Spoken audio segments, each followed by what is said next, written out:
Welcome to Venator Chronicles Podcast, a revolutionary podcast Not really. by two dudes learning how to hunt. I'm Ethan Taylor. And I'm Dustin Jelly. Here, we take hunting serious, and ourselves, not so much. So sit back, enjoy the laughs and lessons. I'm so happy. Oh, I guess Ben's starting us off strong. No, all right. So welcome, everyone, all 45,000 of you. No pressure, guys. We got some guests today, and unfortunately, Dusty was not able to make it. Everyone was crying before we started podcasting. Much crying. Yes, Joy. it was Tears of joy. lots of weeping. So to make up for Dusty, we brought 3 people here. So we'll see how that goes. So we have my brother Ben Taylor and Isaiah Taylor as well. He might have been adopted, but we don't know. Debatable. And then Derek. And today we are going to talk about what, Ben? What are we going to talk about? Deer drives? Deer drives, specifically deer drives. And wherever that leads us, we're going to let it lead us. So Ben has, would you say you've done this in like coordination with a bunch of people, or is it something that you totally made up on your own? The Deer 10 Commandments. No, there's involvement with it. Like you did the one with the tags, which is key because we've had issues in the past with other people joining, and they're like, I wasn't going to tag yours. Yeah, there's a story to go along with probably every one of these, if not like multiple stories to go along with them. Did Derek or Isaiah, did you have any input in on these Deer 10 Commandments? And I'm waiting for Ben to tell me which story I'm involved in. We'll find out as we go down the line, I bet. Oh, that'll be good. Okay, cool. So you guys just want to jump right into it? Yeah. Yeah. All right, you guys ready for this one? This one is profound. Number 1, no deer is worth shooting someone. Another way to say that is be sure of your target and what's behind. Yeah, pretty basics. Pretty basic, you would think. You would think. Let's Yeah, you you would think the absolute fundamentals here, but we can't leave it out because we do have people that join us, right? Yep. Every year, and some people that need to be re-educated. We ain't naming names. All right. Well, we will name some. Yes, if you guys want to, go for it. Thankfully, I haven't been on the receiving end of any of those yet. Okay, so how it's pretty straightforward, but how do we come up with that? Let's hear some stories on why no deer is worth shooting someone, guys. How'd that one get on there? Well, mainly, I mean, I do have younger kids that come out too. So, I mean, kids get excited when they see a deer, and we're doing deer drives. So that's a big key where they are aware that when they're excited, just, don't pull the trigger every time you see brown and not looking behind the target. And Yeah. I mean, biggest one, like we mentioned before we started, was, Luke set up the sitters. Yep. So, brother Luke, we all know him. Yes, we know him very well. Indeed. And we're shooting on these, tight trails. So you got like a second window to shoot these things before they cross, and then you're in line with other drivers and small drives. And I was in on a drive, and a decent sized buck jumped up. Luke says it was small. It was good size. Derek saw it. Isaiah saw it. Dad saw it. Oh, we got witnesses. Oh, we got. Yeah. Well, let's remember this. We got receipts. This buck came out first to me, but I was told to stand in the wrong direction because there was not proper communication between people setting up sitters. So Ben, you were pushing, and then I was told, Ben's coming from this direction, so be ready. This is the direction they're going to come out, so face this direction. I'm facing the opposite direction of where this buck comes out. Into an opening, right? Into a clear cut. Like, no reason why this deer shouldn't have been shot. I hear it come out. I hear it crash behind me. I turn, and as soon as I turn, it sees me, puts the brakes on, jumps back in. And I had shot once at it, but takes off into the woods. And then that's where the rest of this comes in. So, and then it goes, so back where I'm pushing, and then it heads out towards Isaiah and Dad. So Zaya, you were there. Yeah. I was in the woods. Yeah, so the first thing I heard was Ben yelling, there's deer, and basically they're coming. And so Derek's about 50 yards to my right or so. And Ready my the dad's muskets? 50 yards. This was after we set up again. Yeah. 'Cause remember, we reset up on this buck because he was stuck in those pines, and Yep. then you were going to push him again. So yeah, we reset up. So, Yeah, so on this one, Derek's 50 to 100 yards. Dad's 50 to 100 yards to my left. He's 50 to 100 yards on my right. I hear Ben yelling, hooting and hollering, and doing his thing, and I see some white flashes coming through the woods, and a deer pops out. I shoot and I drop that one, and then all of a sudden to my left, it was pretty big. It was a nice buck. Yeah. it was not. It was no not- small it thing. was not small. It was at least around that 10 point you have on your wall, Ethan. So if I'm hearing this right, essentially, I'm going to assume Luke did not get this deer, and that's why it was a small one. Does that sound about right? Oh yeah, Okay. This is the deer I Just wanted to chased verify. for Yeah. like 3 days, and I don't Jeez. spend more than like a day. on a Also, deer. remember the body size of this thing Ew. and the like where we were standing. This thing clears the trail Yeah. in a leap. yeah. Big So, deer. yeah, so this buck comes out and it jumps over this dirt road, basically. Yeah, and it completely clears the road in one jump. And Dad's in between, or the buck's in between Dad and I. And I pull up on this buck and I see, my sights are on the vitals. I'm about to click the safety off, fingers moving towards the trigger. And I see orange when it lands just over the backside. So I immediately just, drop the gun. I'm like, I can't shoot that deer.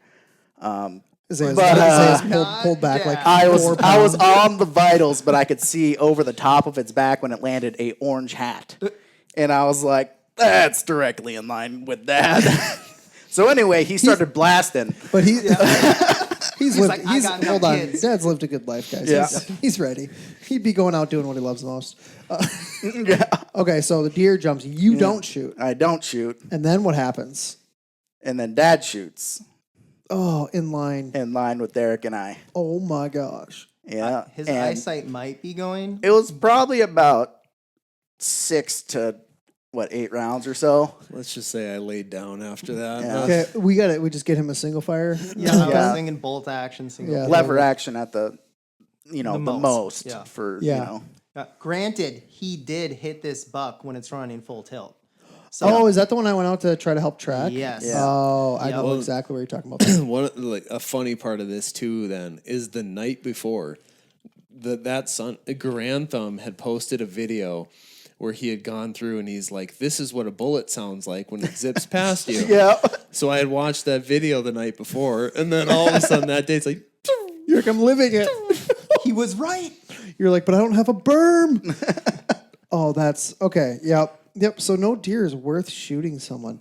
So as we were talking, it kind of occurred to me too. Like there's been I would say, especially say in the last 4 to 6 years, like a crazy evolution of like just who's doing deer drives, obviously how we're doing them, which we'll get into at some point here.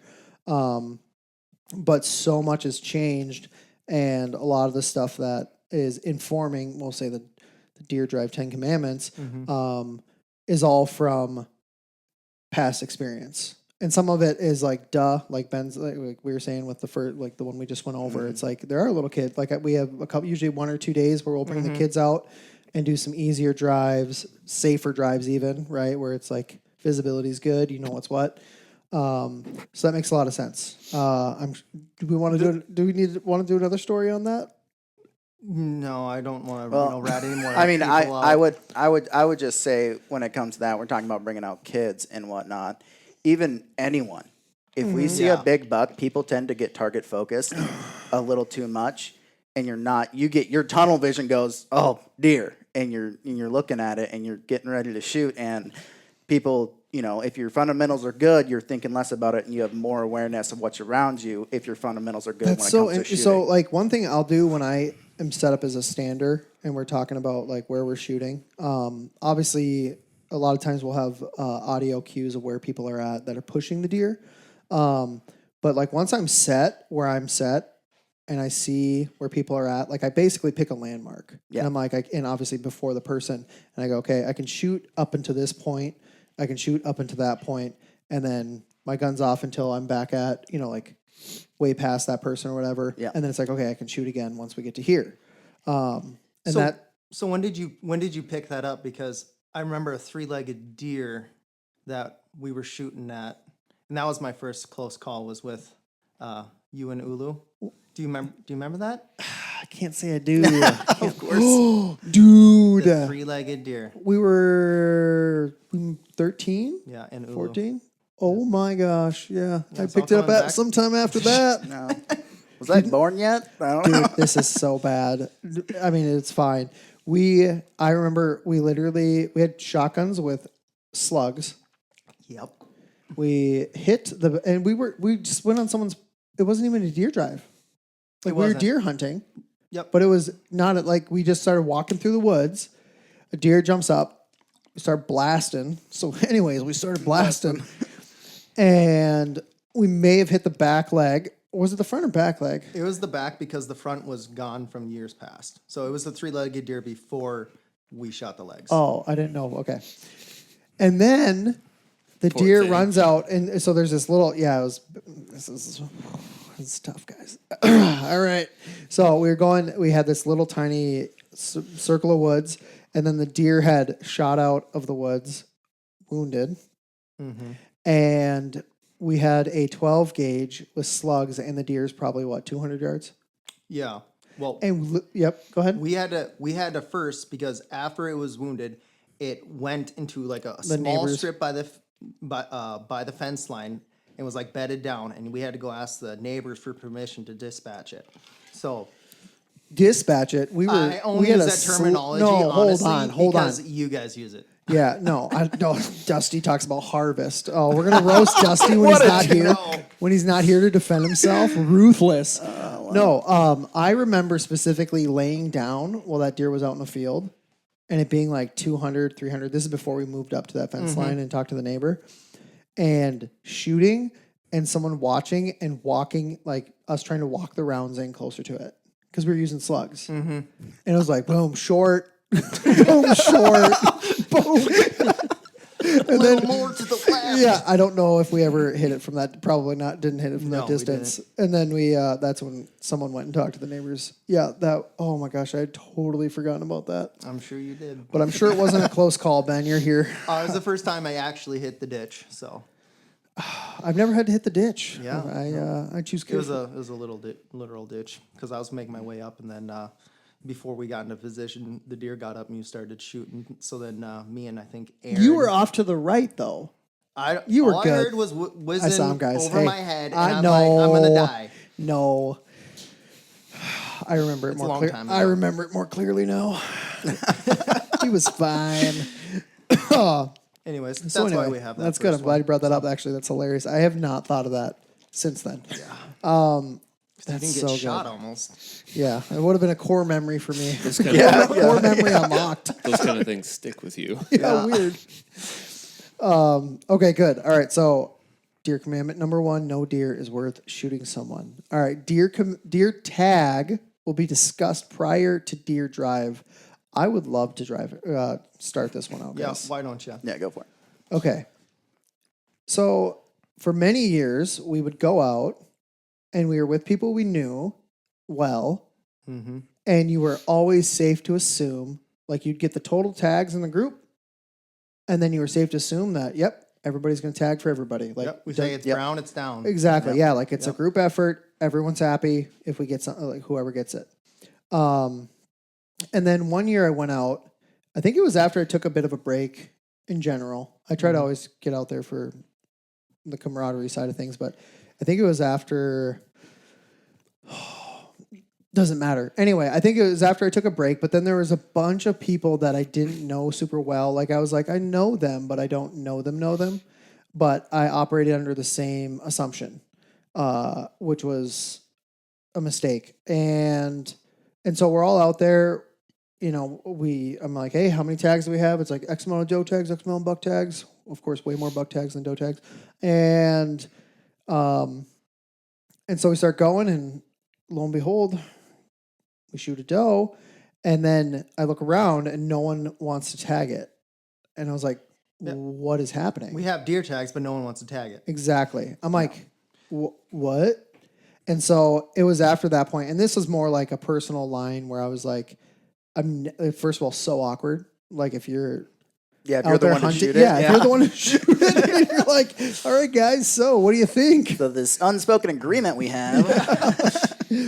Well, and it was friends of brothers type of thing. And anyway, and so after that, I don't even think I said, I remember being super frustrated because I was like, what are we doing? Like, I felt like it was super stupid.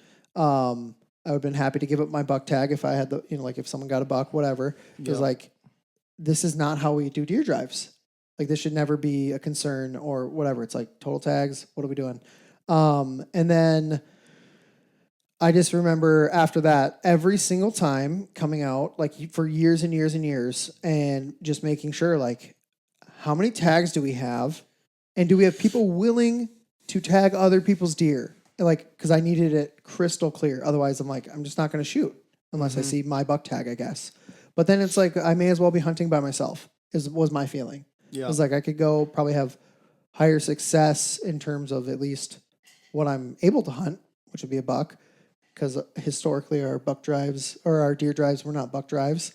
And so that for me became like a absolute pillar because I was like, this should never happen when you're out with a group. There's a lot of trauma in that, yeah. Yeah, thank you. Hey, thanks for letting me trauma dump, guys. Appreciate it. I've never heard this story, so it's good. Yeah, it's good. I feel lighter. I feel lighter. Thanks, You guys boys. feel the I air have a changing? similar story.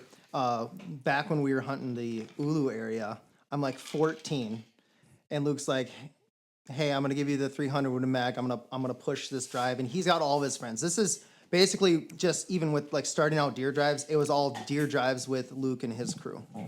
So they set me up mid drive in this hardwood area or whatever, where if the deer scoot out, you can shoot them, kind of thing. I'm pretty sure they put me in the worst spot they could find, but there I was with this 300 Win Mag. I don't know, holds like 5 rounds or whatever. So I'm there. They start the drive. All of a sudden, deer started coming, and so I'm zoomed in way too far with this massive scope. And so I'm zooming out. I'm like, oh crap! I've never used this gun before. This is really really good. So deer pops ideal. out. Boom! Shoot at it. Another one pops out. Boom! I think I missed because it was running. And I reloaded, shot again, and then another one comes, and I'm like, okay, this is sweet. And so shoot again, and then I missed, and then I shot again, got it, and then now I'm out. I'm like, crap, and I'm like, oh, he's got some on his gun. So I reloaded his gun, and then another deer came out, and then I shot. So once the deer drive's done, Luke's like, oh, who was doing all the shooting? I'm like, I was like, oh, you get one? I'm like, yeah, I think I got a couple. So went up, I got all 4 does, and this is back when doe I remember Doe this. tags Yeah, were they were $2. $2. $2. Yeah, right? yeah. And I'm like, sweet. So like, there's like 10 of us. Everyone's got doe tags. I got doe tags. Luke's got doe tags. Well, it's like I tag 2, Luke tags 1, and I'm like, we need one more, and it's like no one wanted to give me a tag. I'm like, what's going on here? Like, so we went down to the gas station and then got another tag, but it's ridiculous. I remember that actually. There's 4 bodies laying And out. it's frustrating because like you guys talk about like the camaraderie and all that, and Yeah, it's yeah. like it happy for the other person. Yeah. And yeah. then when you're dealing with a simple doe tag, Yeah. especially when they're $2, Well, I mean, what the heck? Yeah, this Yeah. would have been like this would have been what, freshman year of high school, something like that. Yeah, that was wild. Yeah. $2, like unlimited doe tags. It was Yeah. insane. I mean, and there's the thing with that is like when typically what we do now is like you get, if you shoot a doe and someone tags it, they can take the deer. Like that's the point. It's like you can tag a buck if I get it or whatever, but it's like if we shoot does, it's like, hey, who needs the meat? Who's only out here for a couple days of the season? Exactly. Yeah. And so we get them meat so they can, they Well, get I something. mean, and that doesn't even go into like we also just I shouldn't say we. I haven't spent as much time out there, but you guys have also like just given people meat Yeah. that aren't even hunting, that just want meat. Right? It's like, we got it. Yeah, let's share it. Like, spread the love. Yeah. Like, that's the whole point of this thing. Okay, so that makes sense. Deer tag, it is discussed prior to the deer drives.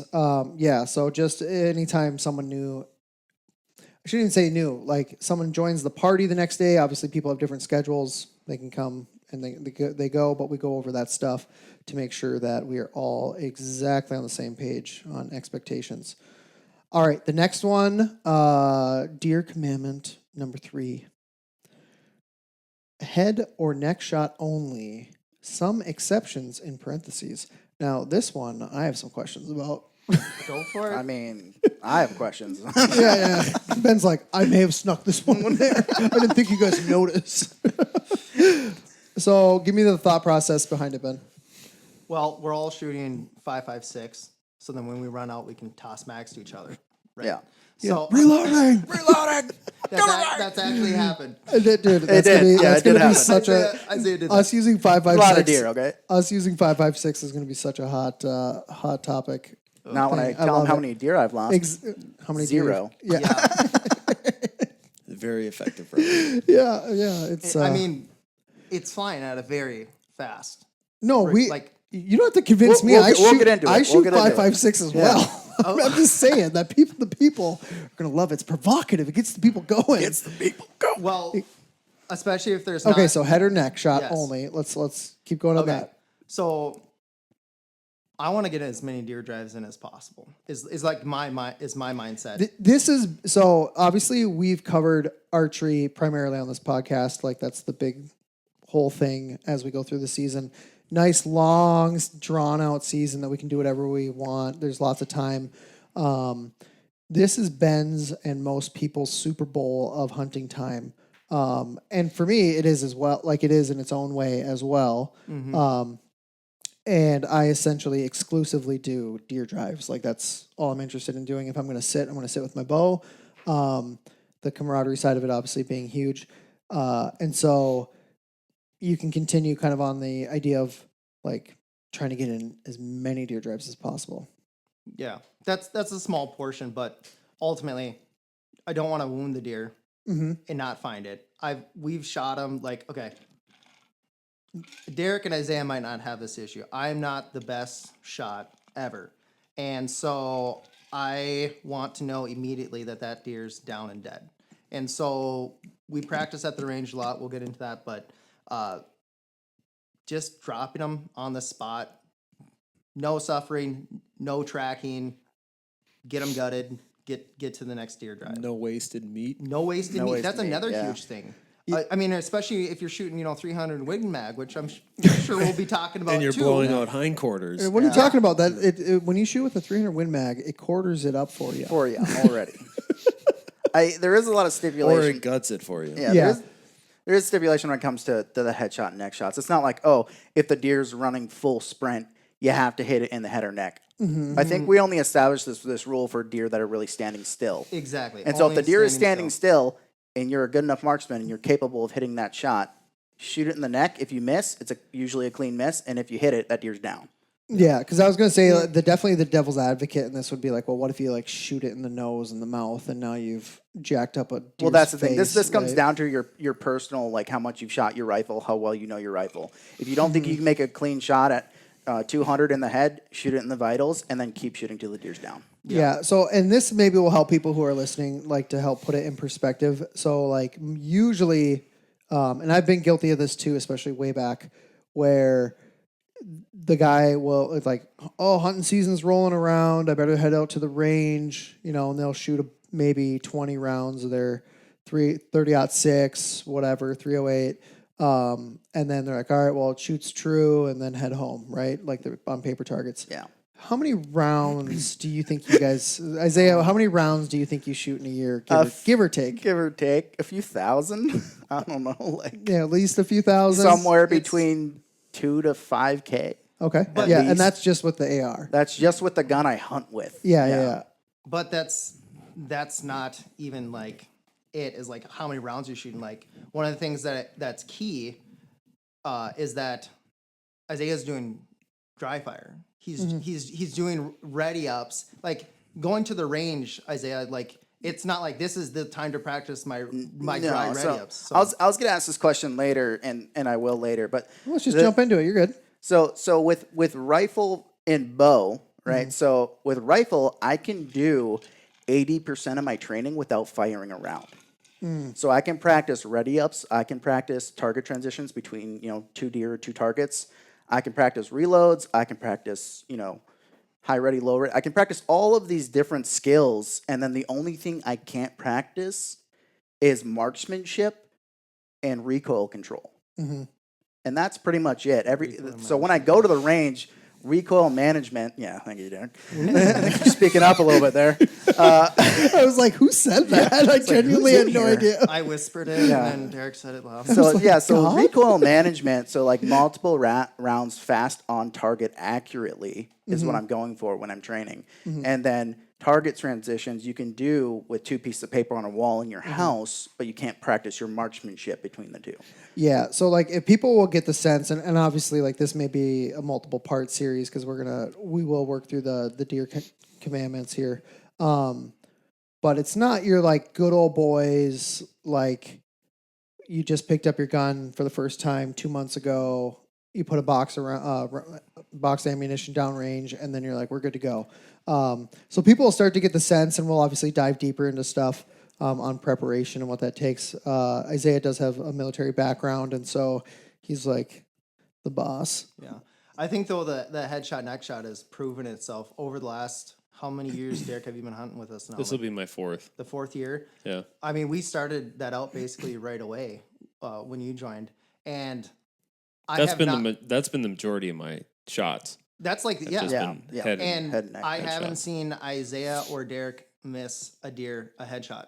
I haven't. That's crazy. That's That's awesome. I'm probably the only You're like, they both got one. I'm the only one. One for one. One for one. I have to tell this story. 3 Okay. yards away. We're going to have so many bunny trails. It's okay. Isaiah, I forget when it was. It was probably 2 or 3 years ago. But we were doing a deer drive. And you were in that little valley.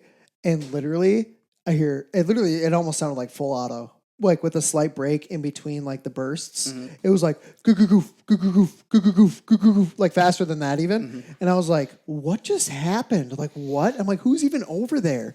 Because I think I was pushing. And we get over there, and there was a dead deer per burst. It was like 4 dead deer.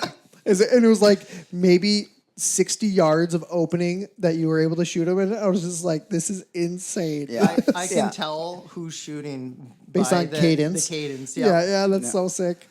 Or the suppressor. Yeah. Micah. So back to this commandment of headshots, neck shots is deer standing still. If you have the capability to hit that shot, head or neck.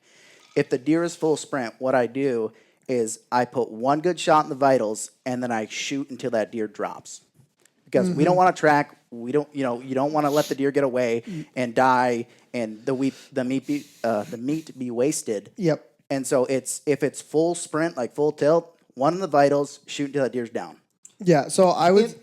Well, the thing with that is like, this is with Isaiah and Derek and a couple of the other guys. Over the last couple of years, also, when the deer are running and they're not doing headshot, neck shot, we have had 0 gut shots, which is great because that Ben's the one. gut. Ben's gutting. Yeah. Ben literally has gutting to a science. It's like under 2 minutes. Would you say? We gotta start timing it. I know. We gotta start I timing want it. to time it, but we don't have the time because we got to get on. Yeah, we can't. We don't have time to time it. Yeah, and for baseline, it's shoot till the deer's down. But if you can hit every vital shot while you do that, go. You know what I mean? Yeah, It's like yeah. if you're capable. Well, that but was- baseline yeah. is shoot till the deer's down. I would like to add one exception Yeah. to headshots, and that would be a buck. Do we all agree on that? Micah. I'd still take the depending. headshot. Yeah, Micah. Okay. I mean, but look at the Euro mounts, guys. Yeah. But That how would look cool to sick. a bullet hole through That it would look like, sick in the especially mount. if you put it right here. Absolutely. Right between the eyes. It was last year. I don't know if Micah read the 10 Commandments, but there was a Probably running not. buck, and he's like shot at it in the head. Granted, he only missed by an inch and hit it in the lower rack. Oh my gosh, I And then- saw this. and then- Yeah. and then killed it. Yeah. After, but like, I thought that was funny. That You're like, Yeah. vitals are Hidden okay. adjusts. Yeah, you saw the hole. It was like a little pencil hole through it. That's all. Yeah. Okay. Sick. All right, we're definitely we're cruising. On to the next one. All right. Standards get elevated if at all possible. I feel like with this one, the game has. Let me. Dad pun is we've really elevated the game going into this year. that is Boys, good. gentlemen, we're all dads here, right? dads. I think. All right. Yeah. So that one I think is. That one's going to absolutely change the game, not only from the safety standpoint, but I mean, once you get more visibility Oh yeah. when you're doing a deer drive, it's insane. I mean, it's like we've had drives where you have one guy who can get elevated, right? Because we've got one, there's like, oh, it's easy to climb tree right over here. Everybody else stand out in the open. And it seems like more times than not, it's the guy who's in the tree is going to be shooting, Yeah. right? I mean, 100%, it's yeah. like almost every time. It's So- such a big advantage, yeah. Especially if you got snow, like Yeah. it's huge in those little pin oaks. It's like everything's brown, dude, and if you yes. don't have stinking snow on the ground, Yep. it sucks. Yep. So, with that too, some ways like last year, I brought out the climber. I'll be bringing out the hang on this year, but Except I'm actually. for that drive that I Except wanted for you the to drive, yeah. Wait, what happened? We made up for the that though, right, drive Ethan? that I made specifically for you, Yeah, the tree was too big. and I was like, We've solved that problem this year. Do you want to know how we solved it? I've been listening. Yes, The saddle, and I'm Saddle. only the going to bring, saddle stand. and all I'm going to do is bring sticks. Did you hear that, For- Dusty? Saddle stand. Yeah, stand, not hybrid. No, all I'm actually going to bring is my sticks, and then because all the platform offers the hybrid. You hear that, Dusty? The hybrid stand. All it offers is just more comfort, being more comfortable. But basically, I mean, I made a stupid mistake where I had way too big of a tree and I couldn't get my stand set up on it, so I literally stood there for hours just on my sticks. But that won't be limited by the size of tree as much. Yeah, because I got 8 foot. Anyway, so that won't be limited. Like I'll be able to 4 sticks high. Like I just was hunting out this morning and I think I was over 20 feet with the sticks, and I was like, dude. And it doesn't have to be a perfectly clean telephone pole to be able to use a climber on. So that will be a game changer for me, at least going into this year. Less limited with the without the climber. And then what are some stuff? I know you guys have had some things you guys have figured out, or I don't know if you want to say developed, or ideas you've come up with. Patent it. Yeah. So Patent it, baby. Patent it. Derek, he's a welder, He is a welder. and we were thinking about making some platforms to get elevated, or like some, mobile platforms, like you Yeah. could set anywhere type of thing. Yep. Yeah, because Okay. there's plenty of drives we've done where there's like no trees to climb, but with those those newer pine rows that they just planted within the last few years, Yeah. if you can get elevated just slightly above those, I mean those deer just shoot through those things. So if you had a platform, but going into the design of it, Yeah. it's like, well, how would you do this? One, be quiet, Yep. but two, just like I don't know, you'd be Mobility- like dropping, you'd be mobility dropping wise. somebody off. You'd have to have the truck right there. I don't know. It's no room it just for seemed deer in the bed of the truck. too yeah, cumbersome. it's just a little clunky. Yeah. So then we had gone to, all right, maybe we'll try some sort of ladder system. I was gonna kind of weld up some different ladders. Again, clunkiness, loud. Yep.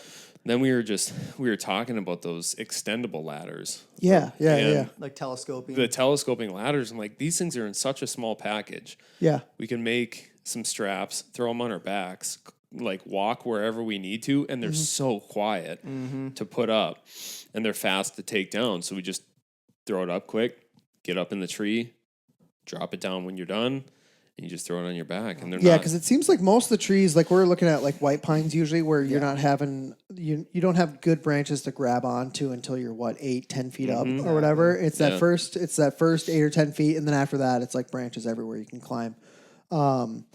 Have you figured out the platform in like an open area yet? Is that still That's still working on that part? Yeah, it's just like one of those things where you just got to keep thinking about how you would do it, and then draw with it a little bit, see if it would work, kind of tweak a little bit. Yeah. This year there wouldn't be anything for that, but Yeah. Okay. I don't know. Sweet. I'm yeah. definitely not ruling that out because it would be sick. Yeah, dude. It's like you said. There's some deer drives where if you could just literally climb up 6-8 feet, change the game. Just a metal pole and a saddle, and you just Yeah, just like the ground and get a saddle. like one of those fence pole drivers or Yeah, whatever. yeah. You just get that and then I'll saddle start it on up. that right away. I'll start dusting. Yeah, all start of our we deer need drives to out, get some guys. designs going. We'll just get some stilts. Yeah. There's you can get good with it. Ben's like, you've got an idea. Yeah, so I mean, we can't probably emphasize how big of a deal it is getting elevated. It does add a little time to set up, but if you plan accordingly on, because you've got to coordinate the drivers and like when I say drivers, I mean people who are driving the vehicles, like who they're dropping off first and where, so that those people that do need to take a few more minutes to get up in a tree or whatever, they can try to do that before the person who's going to push the deer comes through. Yeah, so that definitely changed the game. Like, I mean, even for me, like last year when I was in a tree, dude, it was like, if there's a deer, it's dead. Like, there's nowhere it Yeah, can you hide. can't- Yeah, It's crazy because you can be on ground level and like you can't see more than 20 yards Yeah, in yeah. some of the not so thick stuff. As soon as you get up in that tree, the deer feel like safe, so they're not necessarily sprinting depending on how they're being pushed. Yep. And you have time to shoot, and it's like night and day just Yeah, being elevated. yeah. I mean, and we're getting pretty high up there, so if you're scared of heights, you don't climb the trees we're climbing. So Yeah, Dusty wouldn't like that. Yeah. Love you, We'll figure out Dusty. a You're spot gonna make for a him. great pusher. All right, moving on. Okay, so that was commandment number 4. Standards get elevated. Commandment number 5. Standards always stay quiet. Here for we some go. reason, Here a we story go. comes to mind. We all have a real right. fresh one from this last season. I'll start it off. Are we and then keeping it? Zaya. Are we gonna keep it PG? Or are we going explicit on this one? I'll leave it up to you guys. I don't care either way. But I was belly. Speaking of people who should be quiet, it was me on that drive because I was belly laughing. It was like so good. Yeah, I was a Oh little my tilted. goodness. Okay. So Yeah. So why is that important? All right, so I sent out the 10 commandments to everyone. Okay, so they should have all read. Yeah. All right, Yeah. so starting off Everyone with does. that. 100% They of the time. should have these Memorized. written down in their heart. Yes. So Tattooed. we pull up to an area we're going to drive, and we're gonna. I don't remember exact details of which way we're gonna. It was a gonna tiny drive little it. triangle. Yeah. But I was like kind of also gauging whether or not I wanted to push it. Well, driving down the trail and I see these fresh deer tracks, 2 sets going across the road. And it's right next to private. So I'm like, okay. And this is only like a 75-yard strip that's like a, 200 long, right next to a lake. Yeah. So I'm like, okay, we got deer in here. So I asked Isaiah for everyone to get in position quietly. The deer are literally right in here. And the tracks look big, so I Like wasn't we sure, knew like- they were in there. Yeah, Yeah, they were in there. and There's like, no it was tracks like- coming out. yeah. super fresh. we could tell. So I get out quietly, and I'm standing where I'm going to start, and I told Isaiah exactly where everyone needed to be. So then he got them set, Yep. and then so when they were set, I started walking in there. And then I'm about to start, and I'm gonna go slow because I might even get shooting, which I normally don't get. Very to. rare. Very rare. Very rare. So I'm like, I'm just gonna track these. I'm gonna shoot them. This will be great. Okay. Yeah, and All it's a of small sudden- enough push where you can go in quiet. You don't have to Exactly. hoot and holler on this one. Yeah. Yep. And then all of a sudden, Yeah, so all of a sudden, he who shall not be named. I don't think he listens, but if he does, he should hear it anyway. Yeah, Go yeah, ahead. yeah. I'll send Anyway, it Yeah. my brother Luke, he's up on a ridge, probably 100 yards off this drive, and he just starts yelling. What are we doing? Let's go. Push the drive. Just screaming. And we can all hear him just yelling. night is day. Like, And there's- he's on the far end of this drive, and so the deer are gonna go back through past Ben if they're scared enough. Onto private. Yep. And so I see a couple flashes through the brush, coming our way, and then Luke starts screaming, just yelling. And these deer take off back through Ben, just run right back past him, and no one gets to shoot him.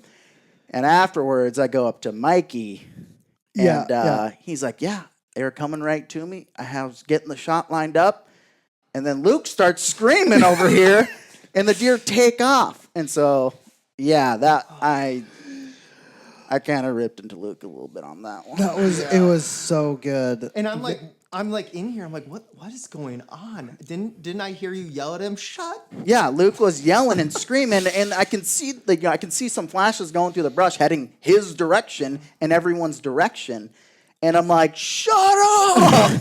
Like, what are you doing? It was so bad. I was in a position where I could literally see you guys going in for the drive. I could see all the standers, and I'm just like, we all can see what we're doing. There's nothing Yeah. to be questioned here. Confused about. Yeah, Everyone's and in a like, clear. He wanted it. The drive started now. Yeah, and it's just Yeah. So, and that's why he's not running them.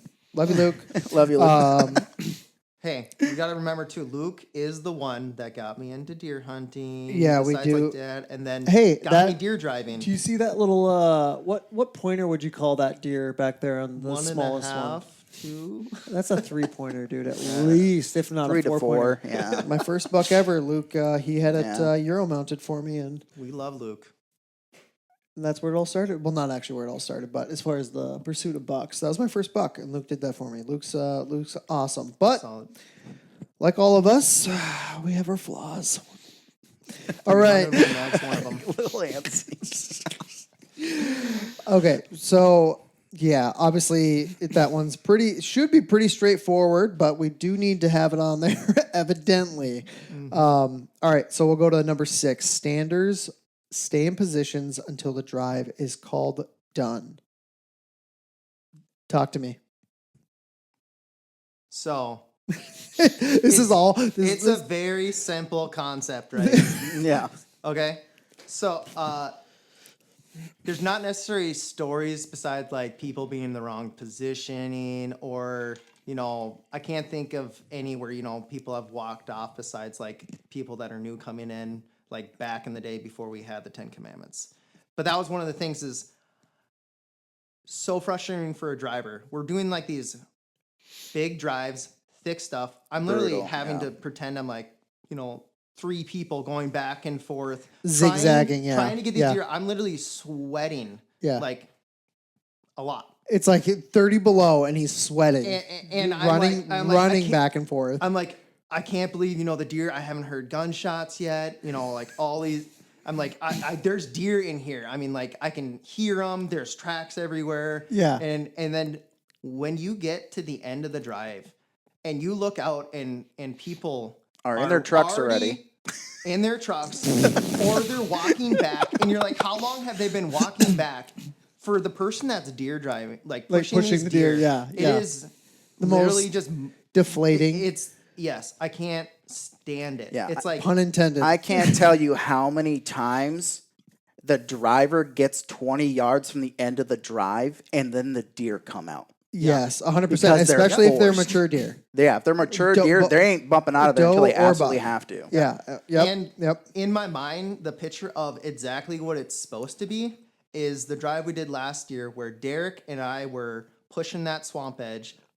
I'm walking through some pretty easy stuff. It was just moss, with Yep.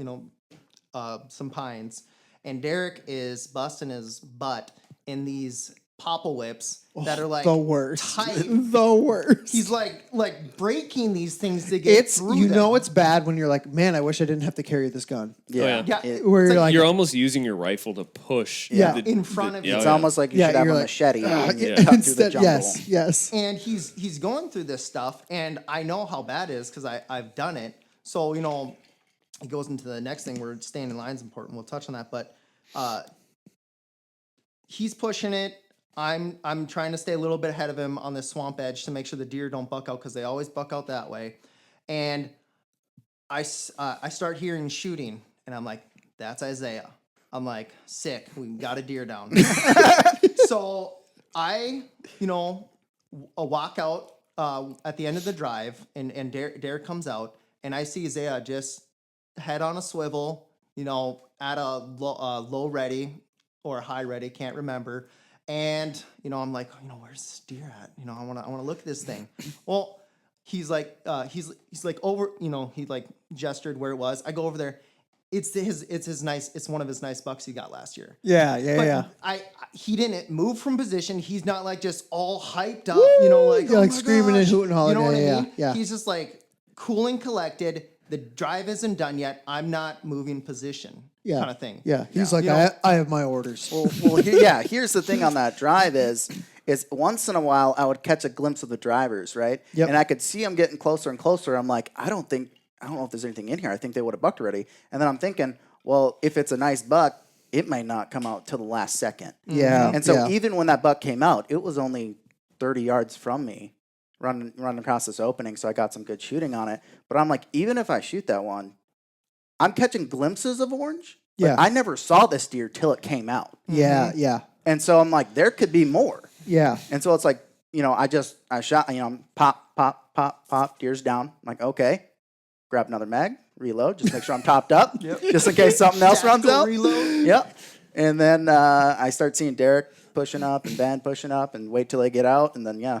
and then I see Ben and we start chatting. That was nice work. You got him that buck. Yeah, he That was did. It beautiful. was a nice deer. Yeah. It was a very nice deer. That was the start of a very good day, if I remember correctly. Yeah. That was the, Yeah, that was good. the first buck of the season. Was so. that the day where that was the day where we got these two, the 9 and the 10? No, yeah? that was No, the that end of the was the season. day This was before. towards the beginning, I believe. Yeah. Right? That almost No, goes 'cause back that with was- that like camaraderie though we were talking about. I was so excited to see that deer because he shot it Yeah. after we had just pushed my that. goodness. Yeah, Derek, yeah. Derek wasn't there on that last drive. We got the. Oh, got, good point. when Yep, you got your thank you. 10. Yep. But it was like, man, that drive sucked so much to push. And then to get that deer off, it's like, oh, yes, that was Like so worth it. that being the payoff Oh, and yeah. like being It was, able like, so worth to it. well, like literally Dusty and I have talked about it many times, and for me, like I'm at the point where it's like I would literally rather, like, if Dusty and I would start to go out hunting in a group more often, like together actually, and I'm at the point where I'm like, I would definitely sacrifice a deer, quote unquote, sacrifice a deer for him to have a chance at the deer, especially if it's a nice buck, whatever. Because I'm like, that is more fun. Like that's as fun, if not more fun, being able to like share that experience and whatever else, like being able to like cheer your buddy on in that. Like that's so huge. And like that when you're doing deer drives, dude, it is like the person who is pushing, especially as we'll get into it. Hopefully there's going to be a lot of caveats to this whole episode. We'll get into that later.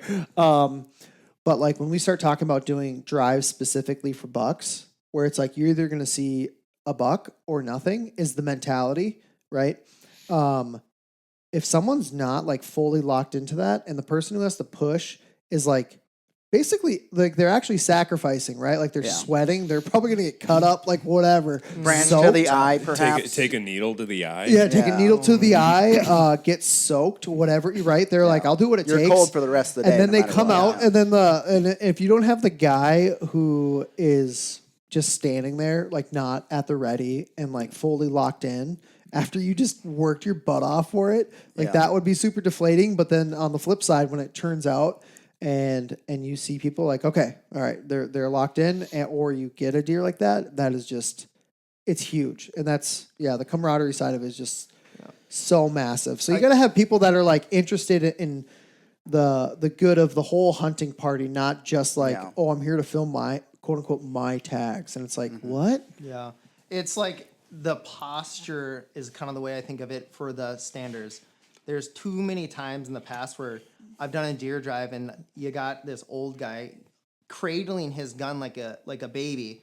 And I'm like, these deer, you got like 2 seconds to shoot at them. Yep, There's yep. no way you're gonna be able to get your gun off, take So it off fast. safety, and then find it in the scope and shoot. I'm Yeah. like, I basically am like, I'm just not gonna do deer drive. 2 seconds, Isaiah could at the ready is going to have at least 16 rounds down. Well, that's where And, like like, 5 Isaiah deer was down there. talking about. It's like you're putting in that work at home, even with the dry firing. Yep. It's like you get that muscle memory, and then you know when that happens, when that thing comes running out, You're it's like prepared. you already know what to do. Exactly. Yep. All right. Do we feel like we covered that one? Yeah. All right, cool.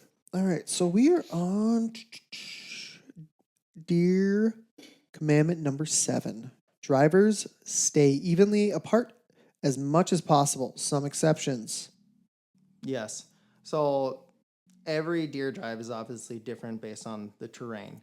Yep. So the biggest part is there's a couple of things with the exception for I'll go back to normal is we're either in a kind of a V formation if we got multiple. So if we're trying to keep them from going across a highway, if we're trying to keep them from going on to private, that'll determine on how we set up and who we're going to have a little bit further forward. So if the people in the middle bump them, they're pushing them. They're pushing. Okay, into so the like next so hunter. so when you say V, you would have the middle person the furthest back. Furthest back. Yes. Gotcha. Okay. Yep. So the idea is that if they scare him up, the other person on the side, or if the person on the side scares them, they scare to the middle. The middle guy is still pushing them forward. So a big thing is I'm basing the drives dependent on like the formation and then how the standards are going to sit in that.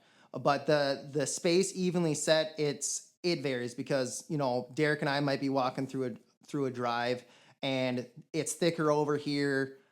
A lot of people will avoid it, and then now you got like a 200-yard gap instead of like a 100-yard gap. Yep. Well, Derek's just going to go straight through it, whether he's going to get any shooting or not, and that's the mentality of trying to keep that distance just closer together. And then the biggest exception is like tracks. We come across fresh tracks. That's going to trump that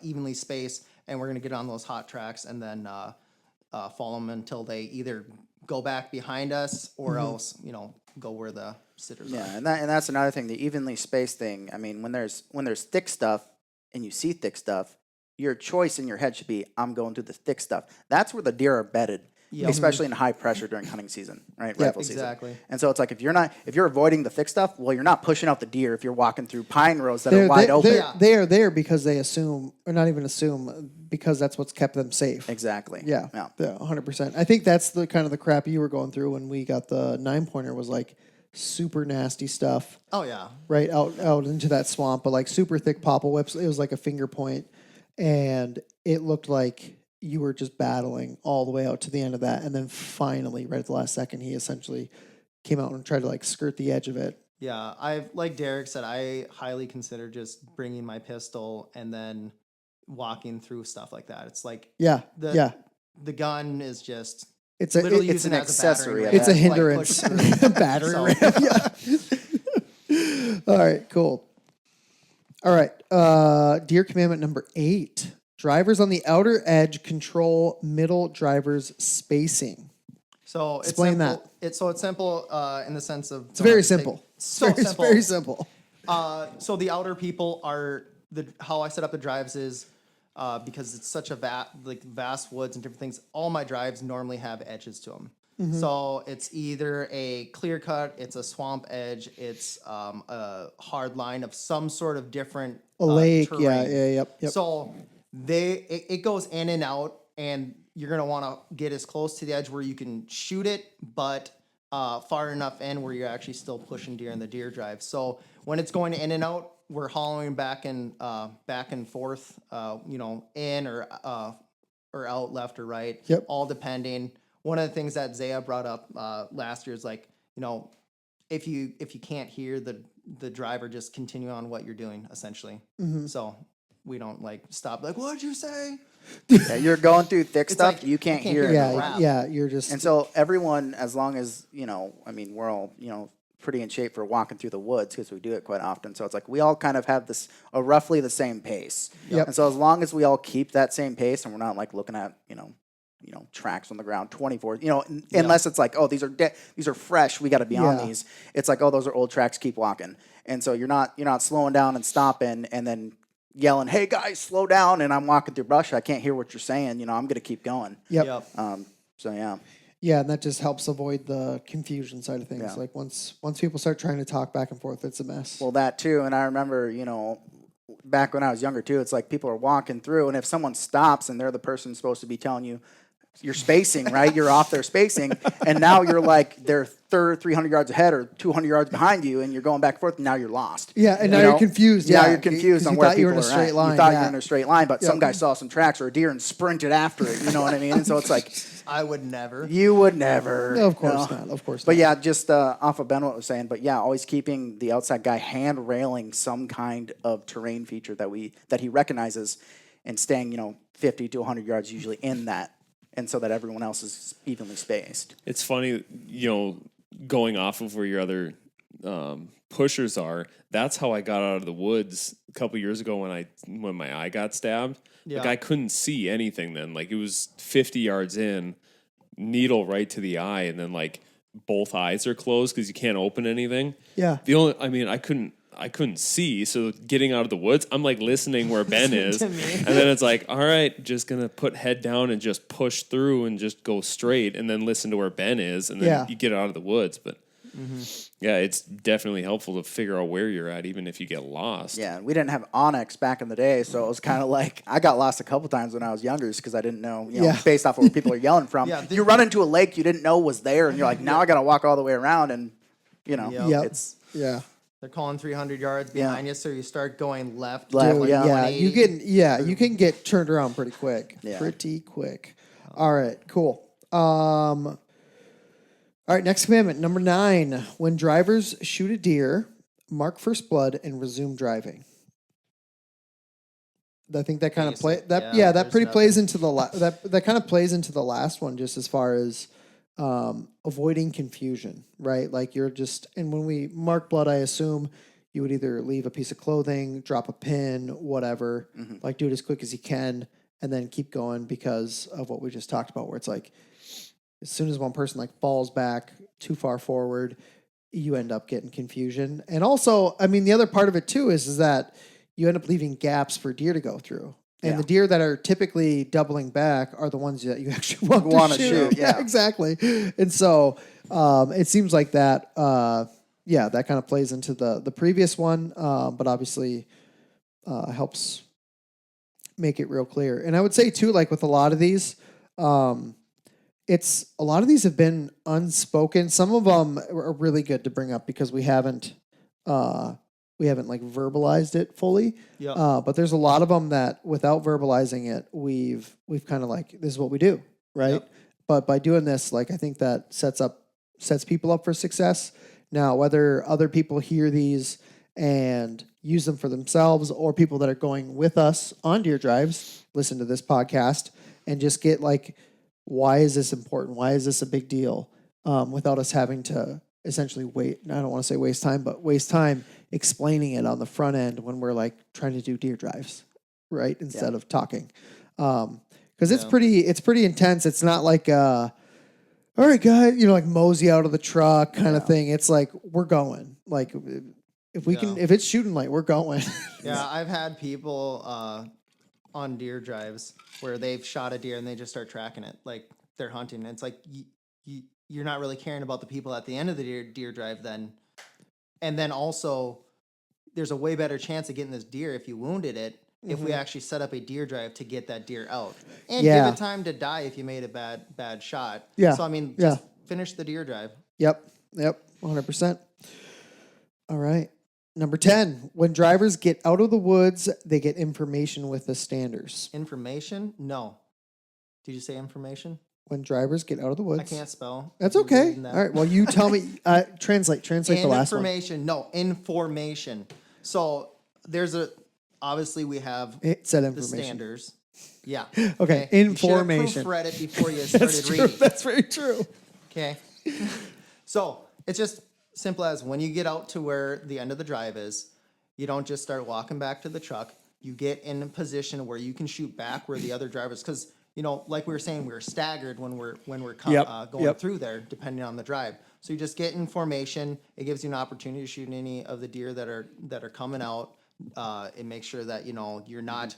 I've seen people stand. They get out of the woods. There's like 100 yards between the stander and the pusher, and it's like if a deer comes out, no one's going to be able to shoot. You're both looking at each other. So just making sure to actually Get where lined up, you can shoot. Also, for the smart pushers, is they're getting to where there's the biggest the biggest gap. So they're gonna hurry up, get past where the shooter is, and fill in any gaps that's a further shot. So Yeah, no, that makes total sense. Do you guys have anything to add to that? Does that make sense? We all wrapped up on the Yeah. Deer Drive 10 Yeah, Commandments? information is just getting in line with the sitters. Yep. But getting that spacing. If there's a 100-yard gap between two of the sitters, you fill in at the 50-yard in between. Yep. And- Yep. and And then you're not covered. taking away any shooting Any lanes. shooting yeah, lanes, all that stuff. everyone can shoot safely. Because deer can be squirrely. Yeah. and all the deer don't come out as soon as Yeah. the one guy gets Well, out. well, even that, and we'll get to it later on. But even that buck you pushed out the end of season, where you got your 10-pointer, Ethan. Yep. That deer was running the tree line Yeah. straight across where all the drivers were, just right to left. Yep. And so, if you had a pusher come out and didn't get in line, he's still standing up there where the deers were running right past. Yeah. So- 100%. 100%. All right, cool. So we obviously have a lot more we are going to dive deeper on, but this is just like the nuts and bolts of like the biggest, how would you say, like prioritization of things? Like when you bring someone out on a Yep, deer this drive. is like the minimum they know. Yeah, yeah. Once like you get in like the core group, there's a lot more we talk Strat- you about. get strategy involved. I mean, Yep, yep. we start talking about Onyx, how we're actually pushing this drive, why Yeah. we're pushing the drive. The more one of the things that Isaiah and Derek pointed out is it can feel a little chaotic when Mm-hmm. you don't know exactly what's going on. In my head, it's like crystal clear. This is what we're doing. Yeah. But if you're not, showing people the map, showing Mm-hmm. which direction, you end up facing the wrong way. yeah. Because yeah. also the person. So it's just important minimum that I would want someone to know. Yep. So maybe next episode, we will jump into that. We'll jump into what kind of deer drives we're looking at, why we're picking that area, and then maybe bring in a little, making a little sense of the chaos for people that are new to it. Yeah. And I think too, I would say the vast majority, at least from my experience and what I've seen, like if I've ever done a deer, like as I've done deer drives with different people, there's like this just really rudimentary, like low level planning where it's just kind of like, all right, you guys are going to like stand over here and we're just going to go towards you. But there's like not a lot of forethought put into it. Yeah. And one, I don't think it's the safest. And then two, I don't think it's the most effective. And three, there's not like a real goal in mind as far as like, is this a doe drive? Like, what's the intent here? You know what I mean? So it'd be cool to dive deeper into that. So maybe we'll jump into that next episode. Does that sound good? Yeah. Yeah, it sounds All right, cool. Now I got to say peace out without Dusty. I'm all by myself. Peace out.